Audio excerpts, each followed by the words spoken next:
And he immediately starts massaging my neck. He grabbed me and started groping on my chest. The rising tide of Me Too's, 1.5 million tweets and counting, exposing the insidious nature of sexual abuse. He exposed himself. From what was once described as a deafening silence to a growing chorus. Now add one more. McKayla Maroney's fault, certainly, in the conversation. She was one of gymnastics' golden girls, McKayla Maroney, tumbling into America's hearts as part of the Fierce Five, bringing home Team Gold. The 16-year-old's facial expression on the podium as she won silver for the vault, becoming a viral meme from London all the way to the White House. But today, her famous face becoming an even more famous voice, speaking out online about something she's never publicly discussed before, saying she was repeatedly sexually abused by former U.S. Gymnastics team doctor Larry Nassar. In this Twitter post, she writes, "I had a dream to go to the Olympics, and the things I had to endure to get there were unnecessary and disgusting." Maroney says it started at a Texas training camp when she was just 13, lasting for 7 years until she retired from the sport. According to Maroney, Dr. Nassar said she was receiving medically necessary treatment. She writes, "It seemed whenever and wherever this man could find the chance, I was treated. It happened in London before my team and I won the gold medal, and it happened before I won my silver." She describes what she calls the scariest night of her life at the 2011 World Championships when she was just 15.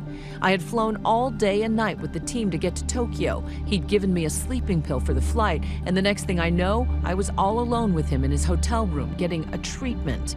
I thought I was going to die that night." A lot of people think, well, if you don't have any forensic evidence, you can't prove a case. That's not necessarily true, but the biggest hurdle in bringing these cases is women coming forward. Maroney isn't alone. Women like fellow gymnast Jamie Dancher also went public with her allegations against Dr. Nassar. He said that there was a procedure or a way to get my hips back in alignment when he would put his fingers into me vaginally.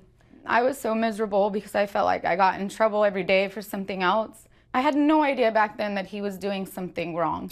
So did USA gymnast Jessica Howard. Like, I was so trusting, so it didn't even go through my head that this man could be hurting me. You think of gymnastics, you think of the happiness, the joy, the medals won, the nation cheering for these young athletes. And then to hear this sordid, awful, disgusting, appalling story, oh, it's just beyond troubling. It is one of the worst things we have seen in U.S. Olympic history. More than 140 women and girls, nearly all gymnasts, whose attorneys say that Nassar assaulted them under the guise of medical treatment. Some, like Dancher, are also suing USA Gymnastics coaches Bella and Marta Caroli, saying they created an environment at their training ranch that gave Nassar the opportunity to abuse young gymnasts. They created an atmosphere with intimidation, fear, and control.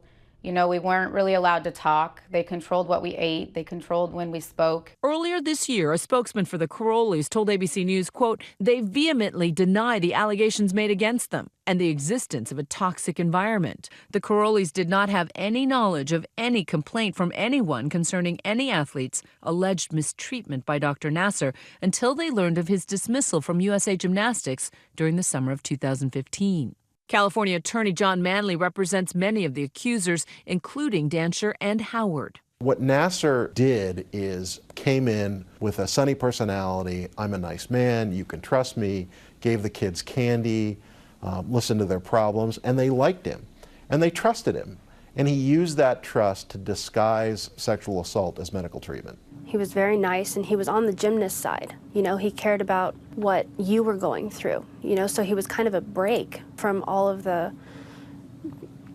endless, you know, negativity that you dealt with on a daily basis. He was a friend. This shines an incredible light on the vulnerability of these young athletes. We're on the elite national team. We're training at the world and the Olympic level. Your parents don't go with you.